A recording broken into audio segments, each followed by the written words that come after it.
Welcome to master mind of GK. एक बार फिर से आप लोग का स्वागत है मास्टर माइंड ऑफ जीके में। फ्रेंड्स, आज इस वीडियो में 100 प्रश्नों का फुल प्रैक्टिस सेट देखेंगे जो बिल्कुल बिहार पुलिस कांस्टेबल का जो एग्जाम कल होने वाला है उसी के सिलेबस के अनुसार है। इसमें आपको सभी तरह के प्रश्न देखने के मिलेंगे। आपके पास समय आज का दिन बचा हुआ है फ्रेंड्स, जिनका कल एग्जाम है। और फ्रेंड्स, जो जिनका एग्जाम 21 मार्च को है उनके लिए भी काफ़ी महत्वपूर्ण प्रैक्टिस सेट है, तो सभी लोग जरूर पूरा प्रैक्टिस सेट देखें। आज मैं दिन भर आप लोग के साथ हूँ फ्रेंड्स। इसके बाद में टॉपिक वाइज महत्वपूर्ण प्रश्नों का संग्रह कर करके मैं वीडियो प्रोवाइड कराऊंगा, ठीक है। तो पूरा वीडियो आप लोग जरूर देखिएगा। आज का पहला सवाल देखिए फ्रेंड्स, हिंदी सेक्शन से है। रिक्वेस्ट है फ्रेंड्स कि चैनल को सब्सक्राइब नहीं किए तो चैनल को सब्सक्राइब कर बेल आइकन को दबा दीजिएगा। तो चलिए फ्रेंड्स, मैं कोशिश करूँगा ज़्यादा से ज़्यादा क्वेश्चन का प्रैक्टिस मैं आप लोग से करवाऊँ ताकि आपको कुछ हेल्प हो सके। पहला सवाल आपका है फ्रेंड्स, अतिवृष्टि का विलोम शब्द है। अतिवृष्टि मतलब होता है अधिक वर्षा, तो इसका विलोम शब्द हो जाएगा ऑप्शन नंबर सी, अनावृष्टि। फटाफट देखते चलिए। षटपद का पर्यायवाची शब्द क्या होगा? षटपद मतलब होता है अली, भरमर यानी भौरा, यानी इसका राइट आंसर 2 का हो जाएगा ऑप्शन नंबर बी, भरमर। सवाल नंबर 3 को देखें, मजिस्ट्रेट शब्द है। ये मजिस्ट्रेट शब्द है जो आपका विदेशज शब्द है, यानी option number D correct answer होगा। सवाल नंबर 4 को, निर्गुण भक्ति काव्य के प्रमुख कवि है, तो निर्गुण भक्ति काव्य के प्रमुख कवि कबीरदास है, option number C correct answer होगा। सवाल नंबर 5, निम्नलिखित वाक्यों में शुद्ध वाक्य कौन है? ऐसा प्रश्न पूछा जाएगा, शुद्ध वाक्य को छांटना है। ऑप्शन नंबर डी इसका राइट आंसर, श्री कृष्ण के अनेक नाम है, ये आपका शुद्ध है। बाकी ये सभी है जो आपका गलत है, जैसे श्री कृष्ण के अनेकों नाम देखिए गलत है, तो 5 का right answer option number D होगा। सवाल नंबर 6 को देखिए, महाजन शब्द में समास है।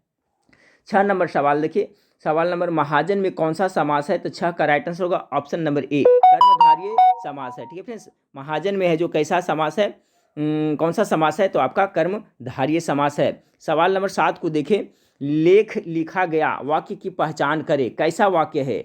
7 का right answer option number B होगा, कर्मवाचक है। लेख लिखा गया, देखिए लेख लिखा गया, इसमें कर्म आ रहा है फ्रेंड्स, ऑप्शन नंबर बी 7 का करेक्ट आंसर हो जाएगा। सवाल नंबर 8 को देखें, 8 नंबर, सुंदरता में संज्ञा है। ये बहुत इंपॉर्टेंट है, हो सकता है वो प्रश्न आपको पूछा जाए। सुंदरता में कौन सा संज्ञा है? तो भाववाचक संज्ञा है, जैसे सुंदरता हो गया, बुढ़ापा हो गया, लड़कपन हो गया, बड़कपन हो गया, ये सभी भाववाचक संज्ञा के उदाहरण है। चलिए अगला सवाल को देखते हैं फ्रेंड्स, कि निम्नलिखित विकल्पों में से यह शुद्ध है, इसमें से कौन सा शुद्ध है आपको बताना है।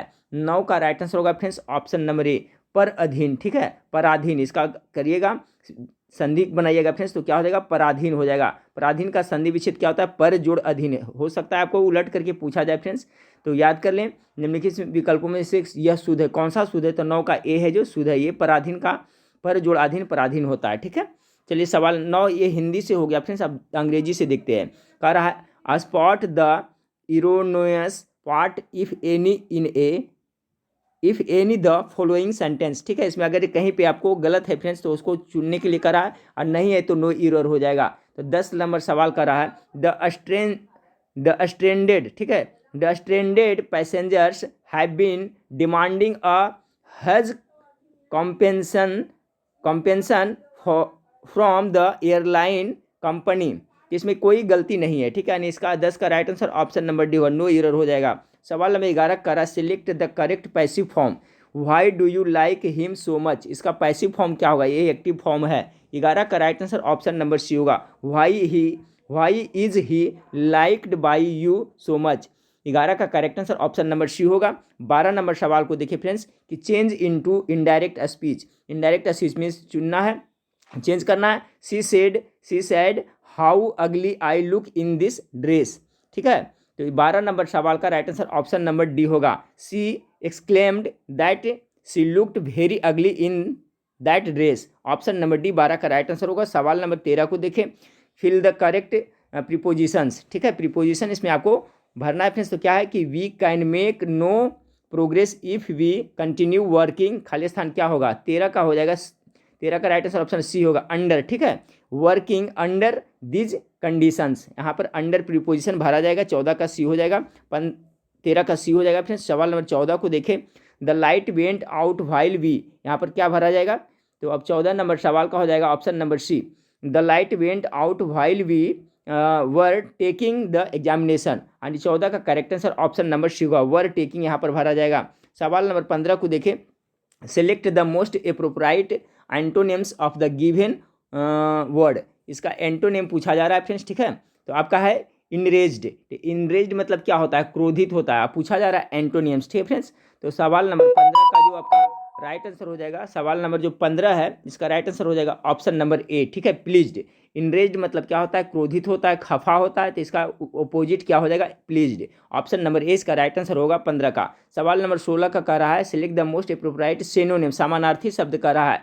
तो क्या है, एप्लॉड, एप्लॉड मतलब क्या होता है 16, तो एप्लॉड मतलब होता है आपका फ्रेंड्स प्रशंसा करना। तो 16 का राइट आंसर होगा ऑप्शन नंबर सी, ठीक है। कमेंड, कमेंड हो जाएगा, ठीक है। सिनोनिम्स का रहा है तो 16 का right answer option number C हो जाएगा। सवाल नंबर 17 को देखिए, कर रहा है select the alternative which is the best substitute of the sentence a body of person appointed to hear evidence and give their verdict in trials. तो 17 नंबर सवाल का राइट आंसर होगा फ्रेंड्स ऑप्शन नंबर डी हो जाएगा, ठीक है। Jury, jury मतलब क्या होता है, न्याय मंडल होता है, ठीक है। तो आपका ऑप्शन नंबर डी 17 का करेक्ट आंसर होगा। सवाल नंबर 18 को देखें, select the alternative which best express the meaning of the idioms of phrase I did not mind what he was saying he was only talking through his hat. 18 नंबर सवाल का right answer option number A होगा।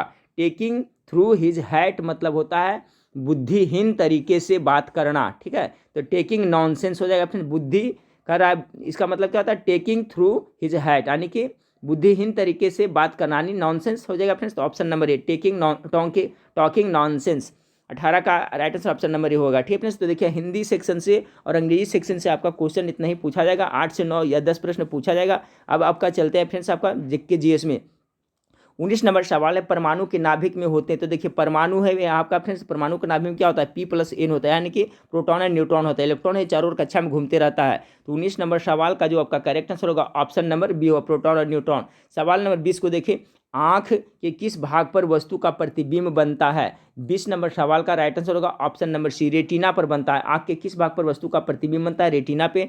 अगला सवाल है, वर्णांधता का दूसरा नाम क्या है। सवाल नंबर 21 का correct answer option number D होगा, डाल्टन प्रभाव भी इसे कहा जाता है फ्रेंड्स, ठीक है। वर्णांधता कलर ब्लाइंडनेस है, एक रोग है फ्रेंड्स, ठीक है। वर्णांधता क्या है, आँख का एक रोग है जिसमें क्या होता है, रोगी को लाल एवं हरे रंग का बोध नहीं होता है। इसका दूसरा नाम है, याद रखिएगा फ्रेंड्स आज से, इसका दूसरा नाम है सीबी, यानी कलर ब्लाइंडनेस का दूसरा नाम है डाल्टन प्रभाव भी है। और ये आप जिसको सीबी होता है, कलर ब्लाइंडनेस होता है फ्रेंड्स, वो कि लाल और हरे रंग में अंतर नहीं कर पाता है, याद रखिएगा।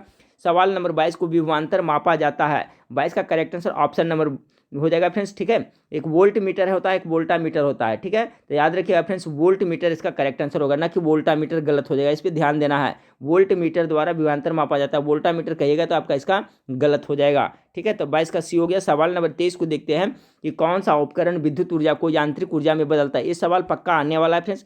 कह रहा है विद्युत ऊर्जा को यांत्रिक ऊर्जा में, तो आपका विद्युत मोटर हो जाएगा। 23 का राइट आंसर ऑप्शन नंबर ए हो जाएगा, ठीक है।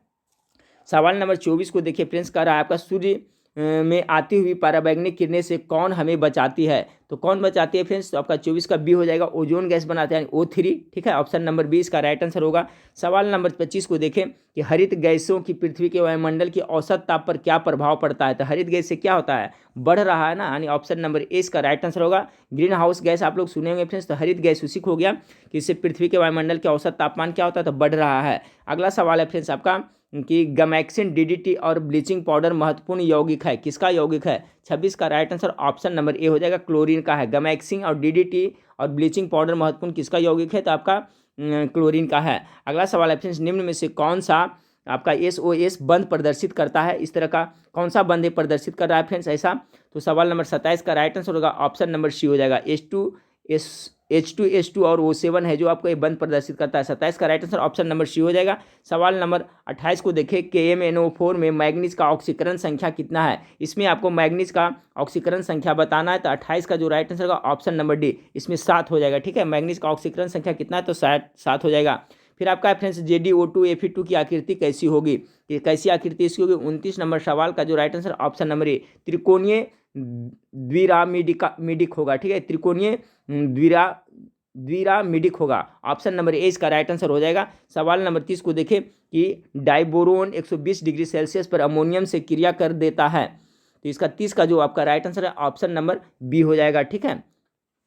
डाइबोरोन 120 डिग्री सेल्सियस पर अमोनिया के साथ क्रिया करके क्या देता है, तो B2H6 2NH3 देता है। ऑप्शन नंबर 20 का राइट आंसर होगा। अगला सवाल 31 नंबर सवाल को देखें, निम्न में से किस अणु आयन में अयुग्मित इलेक्ट्रॉन नहीं होते हैं। अयुग्मित इलेक्ट्रॉन इसमें किसमें नहीं होते हैं। 31 का जो करेक्ट आंसर है ऑप्शन नंबर सी हो जाएगा। ठीक है फ्रेंड्स, इसमें आपका नहीं होते हैं। सवाल नंबर 32 को देखें कि आपका बेरिलियम हो गया, बोरॉन हो गया और मैग्नीशियम तथा एल्युमिनियम में निम्न में से किसका द्वितीय आयनन विभव अधिक होता है। यानी बेरिलियम, बोरॉन, मैग्नीशियम तथा एल्युमिनियम में निम्न में से किसका द्वितीय आयनन विभव अधिक होता है। तो 32 का correct answer option number A होगा, यानी कि बोरॉन का है जो अधिक होता है। 33 नंबर सवाल को देखें कि निम्नलिखित एल्केन के सही IUPAC नाम की पहचान करें। तो देखिए किसका एल्केन के कह रहा है ना, तो 33 का जो करेक्ट आंसर हो जाएगा फ्रेंड्स ऑप्शन नंबर ए हो जाएगा। ठीक है, 2,2 डाइमिथाइल ब्यूटेन। 33 का राइट आंसर ऑप्शन नंबर ए हो जाएगा। सवाल नंबर 34 को देखें, संयोजक यौगिक है। संयोजक यौगिक क्या होता है फ्रेंड्स, तो 34 का जो करेक्ट आंसर है ऑप्शन नंबर डी होगा। संयोजक यौगिक में बंध अणु के बीच इलेक्ट्रॉन के साझे से बनते हैं। जो संयोजक यौगिक होता है उसमें बंध अणु के बीच क्या होता है, इलेक्ट्रॉन के साझे से बनता है, उसे संयोजक यौगिक कहते हैं। तो ऑप्शन नंबर डी इसका राइट आंसर होगा। 35 नंबर सवाल को देखें, निम्नलिखित में से कौन सा एक कार्बोहाइड्रेट नहीं है। इसमें से कौन एक है जो कार्बोहाइड्रेट नहीं है। 35 का राइट आंसर होगा friends option number C, glycine. Glycine है जो आपको कार्बोहाइड्रेट नहीं है। बाकी सुक्रोज, फ्रुक्टोज और ग्लाइकोजेन ये सभी है जो फ्रेंड्स आपका कार्बोहाइड्रेट है। ऑप्शन नंबर सी इसका राइट आंसर होगा। सवाल नंबर 36 को देखें, रासायनिक परिवर्तन के लिए असत्य कथन को छांटिए। रासायनिक परिवर्तन, देखिए इससे एक सवाल आपको कल पूछा जा सकता है फ्रेंड्स कि कौन इसमें से कौन सा रासायनिक परिवर्तन का उदाहरण है और कौन सा है जो आपका भौतिक परिवर्तन का उदाहरण है। तो रासायनिक परिवर्तन के बारे में आप लोग को पता है फ्रेंड्स, उसके बारे में पहले इसका आंसर देख ले, उसके बाद इसका कॉन्सेप्ट भी मैं क्लियर करता हूं।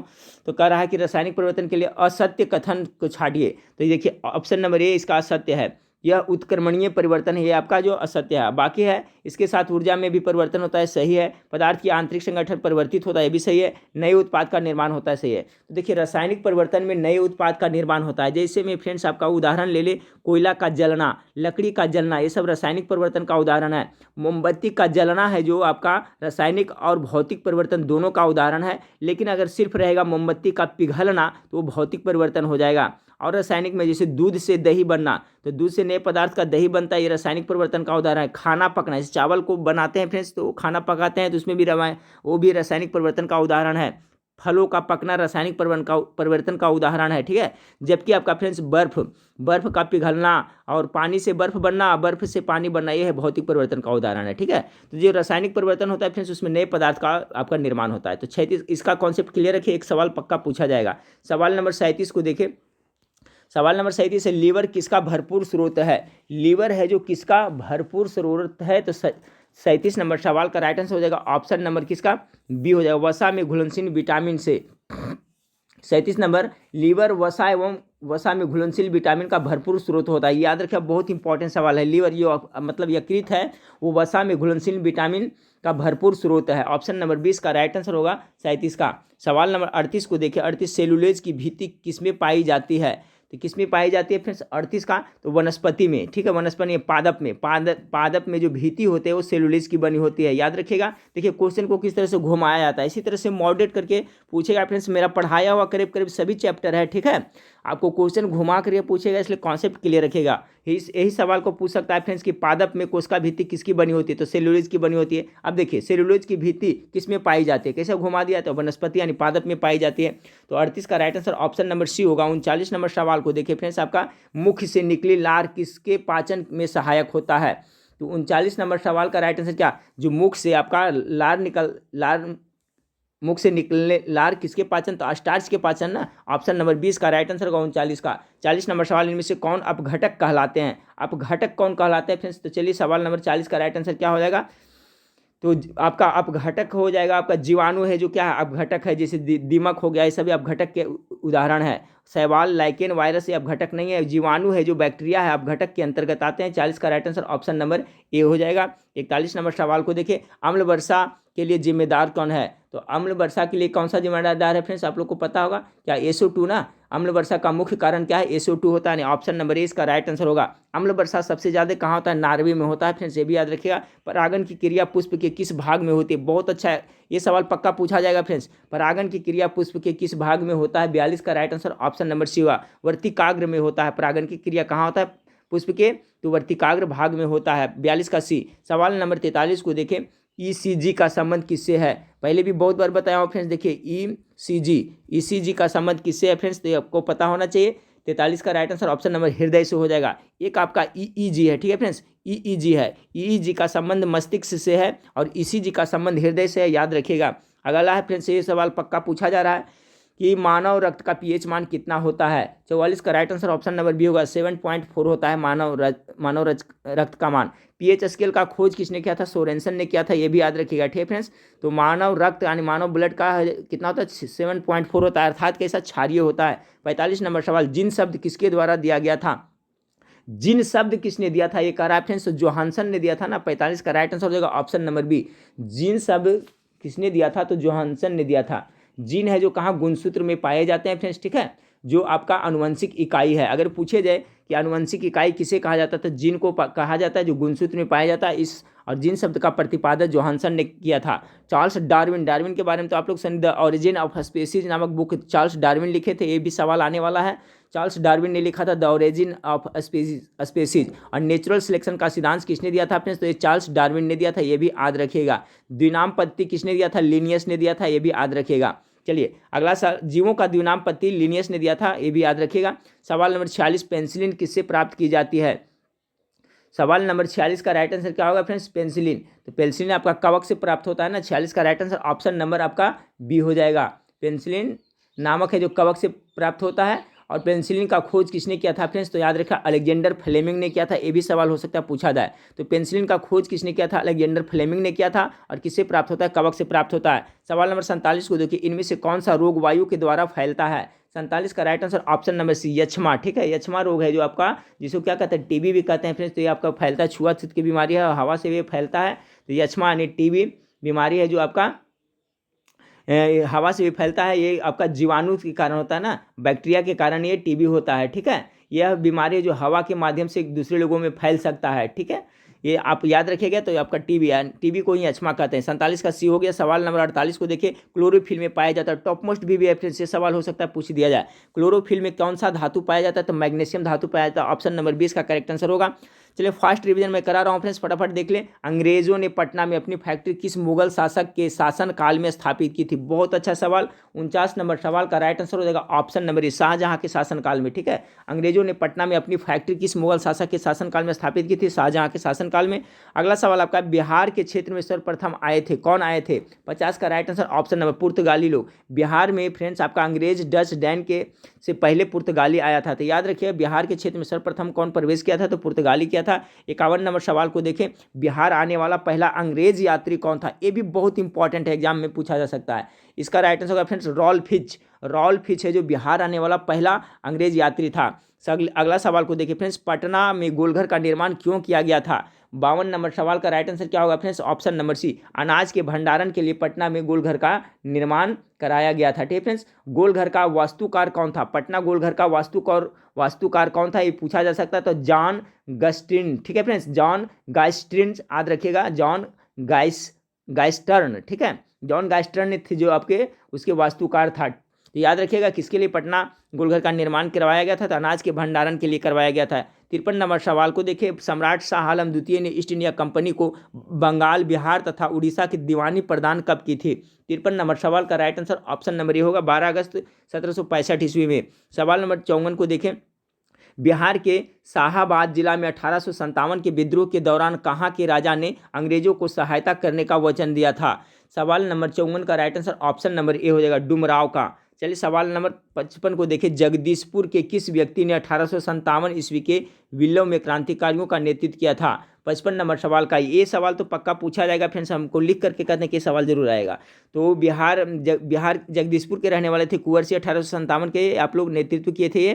तो 55 नंबर सवाल का राइट आंसर ऑप्शन नंबर ए हो जाएगा। सवाल नंबर 56 आपका है कि कोविड-19 वैक्सीन के मानव परीक्षण खत्म करने वाला कौन विश्व का पहला देश बना। 56 का right answer option number C होगा, रूस। ठीक है, ऑप्शन नंबर सी इसका राइट आंसर होगा। 57 हाँ फिर सवाल नंबर 57 को देखिए। सवाल नंबर 57, हाल ही में किस देश ने एपस्टार 6D दूरसंचार उपग्रह का सफलतापूर्वक परीक्षण किया है। तो इसका जो राइट आंसर होगा फिर 57 नंबर सवाल का ऑप्शन नंबर डी, चाइना ने किया है। ठीक है, हाल ही में किस देश ने एपस्टार 6D दूरसंचार उपग्रह का सफलतापूर्वक परीक्षण किया है। 57 नंबर सवाल का right answer option number D हो जाएगा। 58 नंबर सवाल को देखें, कहाँ पर देश के पहले प्लाज्मा बैंक की शुरुआत हुई है। 58 का राइट आंसर बी होगा, नई दिल्ली में प्लाज्मा बैंक की शुरुआत हुई है। 59 नंबर सवाल को देखिए, राष्ट्रीय ध्वज के धर्म चक्र में कितने यानी आरे स्पोक्स होते हैं। 59 नंबर सवाल का राइट आंसर क्या होगा फ्रेंड्स, 24 होते हैं ना, ऑप्शन नंबर डी इसका राइट आंसर होगा। अगला सवाल है, संयुक्त राष्ट्र की नवीनतम सरकारी भाषा क्या है। 60 का राइट आंसर हो जाएगा आपका ऑप्शन नंबर बी, अरबी है जो आपका संयुक्त राष्ट्र की नवीनतम भाषा है। 61 नंबर सवाल को देखिए, विलोपन की कगार पर सर्वाधिक संकटापन्न एशिया का शीर्ष परभक्षी कौन है। बहुत अच्छा सवाल है। 61 का राइट आंसर होगा आपका ढोल। ठीक है, ऑप्शन नंबर डी इसका राइट आंसर होगा। सवाल नंबर 62 को देखें, निम्नलिखित में से हाल ही में किसने पहला क्लोन ऊँट उत्पन्न किया है। 62 का आपका जो राइट आंसर होगा ऑप्शन नंबर ए हो जाएगा, दुबई ने किया है। 62 का ए। सवाल नंबर 63 को देखिए, न्यूजीलैंड के निवासियों को किस नाम से जाना जाता है। बहुत अच्छा सवाल है फ्रेंड्स, याद करिएगा। तो 63 नंबर सवाल का होगा, कीवीज कहा जाता है। अगला सवाल आपका है, राष्ट्रीय पिछड़ा वर्ग आयोग को कब संवैधानिक संस्था का दर्जा दिया गया। 64 नंबर सवाल का right answer option number D, 2018 में दिया गया। सवाल नंबर 65 को देखें, 101वां संविधान संशोधन किस कानून का निर्माण किया है। 65 नंबर सवाल का right answer option number A होगा, वस्तु और सेवा कर से संबंधित है। याद रखिएगा, 101 जो संविधान संशोधन हुआ वस्तु और सेवा कर से संबंधित है। चलिए 65 का राइट आंसर ऑप्शन नंबर ए। सवाल नंबर 66 को देखें। 66 नंबर सवाल है, पंचायती राज संस्थाओं के किस संशोधन द्वारा संवैधानिक स्थिति एवं सुरक्षा प्रदान की गई है। पंचायती राज का 66 का जो राइट आंसर होगा ऑप्शन नंबर बी, ये भी इंपॉर्टेंट है। 73वां संविधान संशोधन है जो आपको पंचायती राज संस्थाओं से संबंधित है, याद रखिएगा। सवाल नंबर 67 को देखें, राज्यों में मुख्यमंत्री समेत मंत्रियों की अधिकतम संख्या विधानसभा की कुल सदस्यों का कितना होगा।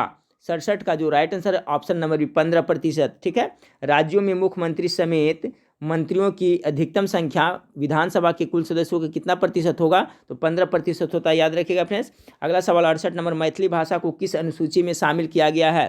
68 का राइट आंसर हो जाएगा फ्रेंड्स आपका ऑप्शन नंबर डी, 8वीं अनुसूची में। देखिए 52वां संविधान संशोधन, याद रखिए कौन सा 52वां संविधान संशोधन अधिनियम कब हुआ था, तो आपका 2003 में 2003 में हुआ था फ्रेंड्स। द्वारा क्या हुआ था, 8वीं अनुसूची में आपको बोडो, डोगरी, मैथिली एवं संथाली को शामिल किया गया था। तो ये भी बहुत ज़्यादा इंपॉर्टेंट है, याद रखिएगा।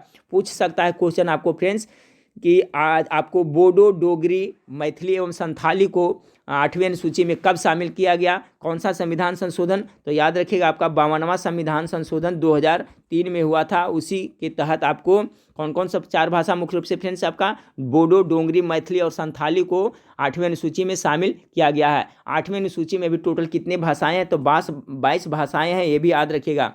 तो देखिए फ्रेंड्स, मैं क्या बता रहा था कि क्वेश्चन कहाँ से पूछेगा, कैसे पूछेगा फ्रेंड्स, वो तो उस पर डिपेंड करता है। हर एक बार क्वेश्चन मॉडरेट किया जाता है, हाँ, लेकिन अगर आपको पढ़ा हुआ रहेगा फ्रेंड्स तो आपको उसका बना करके जरूर आइएगा। जैसे इसमें देखिए कितना सारा प्रश्न बन रहा है।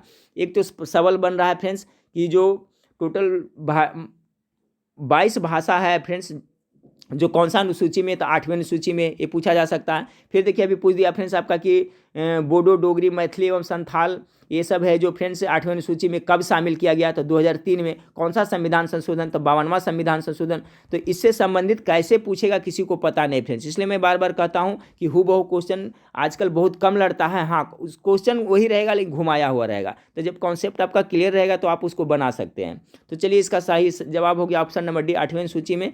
चलिए सवाल नंबर 69 को देखें, भारत के प्रथम मुख्य चुनाव आयुक्त कौन है। सभी को पता है फ्रेंड्स 69 का क्या हुआ, Sukumar Sen is correct answer. सवाल नंबर 70 को देखें, निम्नलिखित में से कौन सा संगठन वर्ल्ड इकोनॉमिक आउटलुक नामक प्रकाशन प्रकाशित करता है? 70 का राइट आंसर हो जाएगा ऑप्शन नंबर ए अंतर्राष्ट्रीय मुद्रा कोष। निम्नलिखित में से कौन सा संगठन वर्ल्ड इकोनॉमिक आउटलुक नामक प्रकाशन प्रकाशित करता है? तो ऑप्शन नंबर ए अंतर्राष्ट्रीय मुद्रा कोष करेक्ट आंसर होगा। सवाल नंबर 71 को देखें, समन्वित ग्रामीण विकास योजना, ठीक है, IRDP की कब शुरुआत की गई? 71 का राइट आंसर ऑप्शन नंबर ए 1980 में की गई। सवाल नंबर 72 को देखिए फ्रेंड्स, बहुउद्देशीय नदी घाटी योजनाओं को आधुनिक भारत का मंदिर किसने, ये सवाल पक्का आ रहा है एग्जाम में, ठीक है फ्रेंड्स, याद कर लीजिएगा। किसने कहा था? पंडित जवाहरलाल नेहरू ने कहा था। बहुउद्देशीय नदी घाटी योजनाओं को आधुनिक भारत का मंदिर किसने कहा था? 72 का right answer option number B. याद कर ले फ्रेंड्स, ये प्रश्न पक्का पूछा है, 14 या 21 को पूछा जाएगा। अगला सवाल आपका है फ्रेंड्स कि हैंडलूम पार्क प्रमाणिकता बतलाता है, क्या बतलाता है? 73 नंबर सवाल का राइट आंसर हो जाएगा ऑप्शन नंबर आपका बी, शिल्प कला को बताता है। हैंडलूम पार्क प्रामाणिकता बतलाता है किसको? तो शिल्प कला की, ठीक है फ्रेंड्स। 74 से लेकर के देखिए मैथ का है फ्रेंड्स, तो मैथ का अलग से आप लोग को सोल्यूशन प्रदान करवाया जा रहा है, प्रोवाइड कराया जा रहा है फ्रेंड्स, तो वहाँ पर आप लोग देख लीजिए। तो कुछ मैथ के इसमें 8-10 क्वेश्चन है फ्रेंड्स, उसके बाद मैथ का छोड़ देते हैं और हम लोग 84 से देखते हैं, ठीक है। 83 तक आपका मैथ है। 84 से देखिए फ्रेंड्स आपका क्या है कि भारत का सबसे ऊंचा जलप्रपात किस राज्य में है? 84 नंबर सवाल का जो आपका राइट आंसर होगा ऑप्शन नंबर कर्नाटक में है, ठीक है। भारत का सबसे ऊंचा जलप्रपात आपका कर्नाटक में है, उसका नाम क्या है? कुंचिकल है, ठीक है फ्रेंड्स, याद रखिएगा। तो कर्नाटक राज्य में स्थित है। 84 का राइट आंसर ऑप्शन नंबर ए हो गया। सवाल नंबर 85 को देखें, भागीरथी और अलकनंदा के संगम पर स्थित नगर कौन सा है? तो 85 नंबर सवाल का हो जाएगा देवप्रयाग। भागीरथी और अलकनंदा के संगम पर कौन सा है फ्रेंड्स आपका? तो देवप्रयाग वहाँ पर आपको स्थित है। तो ऑप्शन नंबर बी इसका राइट आंसर होगा 85 का। सवाल नंबर 86 को, पंचमढ़ी जीव संरक्षण क्षेत्र कहाँ स्थित है? ये भी इंपॉर्टेंट है। पंचमढ़ी जीव संरक्षण क्षेत्र कहाँ स्थित है? 86 का राइट आंसर हो जाएगा ऑप्शन नंबर सी, मध्य प्रदेश में। बेमेल युग्म को पहचानिए। 87 को देखें, बेमेल युग्म को पहचानना है तो 87 का राइट आंसर हो जाएगा फ्रेंड्स ऑप्शन नंबर ए। मूंगफली जो कह रहा है आपका बिहार का रहा है, ये आपका बेमेल है। बाकी चाय असम में होता है ज़्यादा, नारियल केरल में होता है सबसे ज़्यादा, गन्ना उत्तर प्रदेश में होता है। मूंगफली जो आपका बिहार दे रहा है फ्रेंड्स, ठीक है, ये अब बिल्कुल आपका गलत है। चाय का आपका उत्पादक रहा असम, बिल्कुल सही। मूंगफली का गुजरात है, ठीक है फ्रेंड्स। मूंगफली सबसे ज़्यादा कहाँ पर होता है? गुजरात में होता है, ना कि बिहार में होता है। बाकी नारियल केरल में और गन्ना उत्तर प्रदेश में सबसे ज़्यादा ये आपका सम्मिलित है। तो बेमेल युग का कौन सा हो गया इसमें आपका? Option number B. चलिए सवाल नंबर 88 को देखते हैं। भारत में स्थापित पहला परमाणु संयंत्र कौन सा था? चलिए तो ये आपका तारापुर हो जाएगा ना। तारापुर संयंत्र है जो भारत में सर्वप्रथम स्थापित किया गया था फ्रेंड्स। इसकी स्थापना कब हुआ था फ्रेंड्स? तो आपका 1969 ईस्वी में हुआ था, ठीक है। 1969 बहुत डेट फेमस है, याद रखिएगा। 1969 में ही 14 बैंकों का राष्ट्रीयकरण किया गया था। चंद्रमा पर भी एक कदम 1969 में ही रखा गया था, तो इसका भी जरूर कॉन्सेप्ट आप लोग याद रखिएगा। इसका right answer option number B होगा तारापुर। भारत में स्थापित पहला परमाणु संयंत्र कौन से? तारापुर है फ्रेंड्स। कब हुआ था? 1969 में हुआ था, महाराष्ट्र में पड़ता है। चलिए 89 को देखते हैं। 89 है कि भारत का उपग्रह प्रमोचन केंद्र कहाँ स्थित है? ये भी बहुत इंपॉर्टेंट सवाल है। उपग्रह प्रमोचन केंद्र कहाँ है? 89 का होगा श्रीहरिकोटा, ठीक है। श्रीहरिकोटा है फ्रेंड्स, जो कहाँ पड़ता है? आंध्र प्रदेश में पड़ता है। याद रखिएगा, भारत का उपग्रह प्रमोचन केंद्र श्रीहरिकोटा है, जो कहाँ पड़ता है? तो आंध्र प्रदेश में पड़ता है, ये भी याद रखिए। 89 का सी हो जाएगा। 90 नंबर सवाल को देखिए। 90 नंबर सवाल आपका है, महासागरों की सतह पर सूर्य और चांद के गुरुत्वाकर्षण से बनती है, क्या बनता है फ्रेंड्स? चलिए सिंपल सा है, ये ज्वार भाटा आता है, ठीक है। इसी सवाल को पूछा जा सकता है कि ज्वार भाटा क्यों आता है? तो देखिए कि सूर्य और चंद्रमा के गुरुत्वाकर्षण के बल के कारण ही ज्वार भाटा आता है, तो याद रखिए ऑप्शन नंबर सी। सवाल नंबर 91 को देखें। सबसे बड़ा देश क्षेत्रफल कौन सा है? क्षेत्रफल की दृष्टि से सबसे बड़ा देश कौन सा है फ्रेंड्स? मेरे ख्याल से इसका जवाब सबको पता होना चाहिए, रूस हो जाएगा, ठीक है। रूस ऑप्शन नंबर सवाल 91 का right answer option number D, रूस है जो क्षेत्रफल की दृष्टि से सबसे बड़ा देश है। सवाल नंबर 92 को देखिए। स्वेज नहर किसको जोड़ती है? तो भूमध्य सागर को लाल सागर से जोड़ता है ना, ऑप्शन नंबर ए इसका राइट आंसर होगा। सवाल नंबर 93 को देखें कि एक को सूची 2 के साथ सुमेलित करना है। ऋग्वेद, यजुर्वेद, सामवेद, अथर्ववेद है, ठीक है फ्रेंड्स। यहाँ पर इसका यज्ञ करता है, इसका आप एक सवाल इससे पूछा जाएगा फ्रेंड्स 93 नंबर सवाल का, तो आप इसका मिलान कर लीजिए। 93 नंबर सवाल का जो राइट आंसर हो जाएगा ऑप्शन नंबर ए हो जाएगा, ठीक है। 1 2 3 4 जो लिखा हुआ है फ्रेंड्स बिल्कुल सुमेलित सही लिखा हुआ है। 93 का ए हो जाएगा। ऋग्वेद के जो आपका यज्ञ करता है उसे क्या कहा जाता था? होत्रु कहा जाता था। यजुर्वेद का अधर्वयु कहा जाता था। सामवेद के जो यज्ञ करता है उसे क्या? उद्गाता या उद्गात्री कहा जाता था। अथर्ववेद के यज्ञकर्ता को ब्रह्मा कहा जाता था। 93 नंबर सवाल का राइट आंसर है जो ऑप्शन नंबर ए हो जाएगा, ठीक है। यानी 1 2 3 4। चलिए सवाल नंबर 94 को देखते हैं। सवाल नंबर 94 है कि इसमें भी सुमेलित करना है। एक साइड में आपका सूची दिया हुआ है फ्रेंड्स, दूसरी साइड में इधर भी दिया हुआ है। इसका है जो नाम है फ्रेंड्स, ठीक है, चंद्रगुप्त बिंदुसार, अशोक और चाणक्य। तो 94 नंबर सवाल का जो करेक्ट आंसर होगा फ्रेंड्स बता देता हूँ, 94 नंबर का आपका हो जाएगा right answer option number C हो जाएगा, ठीक है। यानी 1 का 2, 1 का चंद्रगुप्त का किसे कहते, इसका क्या नाम था फ्रेंड्स, चंद्रगुप्त का सेंडोकोटस भी कहा जाता था। बिंदुसार 2 का 3 का रहा, बिंदुसार 2 का 3 यानी अमित्रघात, ठीक है। बिंदुसार को क्या कहा जाता था, अमित्रघात भी कहा जाता था। सी का हो गया फ्रेंड्स, तो सी का आपका हो गया 1 हो गया। अशोक को क्या कहा जाता था, प्रियदर्शी कहा जाता था। चाणक्य को क्या कहा जाता था, विष्णुगुप्त कहा जाता था। तो ये जरूर याद रखिएगा फ्रेंड्स, सभी का उपनाम है, ठीक है। क्या उपनाम है, तो चंद्रगुप्त को सेंडोकोटस भी कहा जाता था, बिंदुसार को अमित घात्र कहा जाता था बिंदुसार को, और आपका अशोक को प्रियदर्शी कहा जाता था, चाणक्य को विष्णुगुप्त कहा जाता था, ठीक है, या कौटिल्य भी कहते हैं उनको। तो आपका 94 का right answer option number C होगा। ए का 2, बी का 3 और सी का 1 और डी का 4। तो याद रखिएगा फ्रेंड्स, इससे सवाल पूछा जा सकता है। सवाल नंबर 95 को देखिए क्या है। 95 नंबर सवाल आपका है कि राजराज प्रथम ने श्रीलंका के विजित प्रदेशों को मामुंडी चोल मंडलम के नाम से चोल साम्राज्य का एक प्रांत बनाया था। मुंडी चोल देव की उपाधि धारण की। इस नए प्रांत की राजधानी किसे बनाया गया, ठीक है। इस नए प्रांत की राजधानी किसे बनाया गया, तो 95 नंबर सवाल का जो राइट आंसर होगा ऑप्शन नंबर आपका ए हो जाएगा, अनुराधापुर को बनाया गया। 96 नंबर सवाल को देखिए फ्रेंड्स, आपका है कि कश्मीर के प्रसिद्ध शासक जैन उल आबादीन ने महाभारत, राजतरंगिणी आदि संस्कृत ग्रंथों का अनुवाद किस भाषा में करवाया। कश्मीर के प्रसिद्ध शासक कौन, जैन उल आबादीन ने महाभारत को, राजतरंगिणी को आदि संस्कृत ग्रंथों को अनुवाद किस भाषा में करवाया था। 96 नंबर सवाल का राइट आंसर ऑप्शन में फारसी में करवाया था।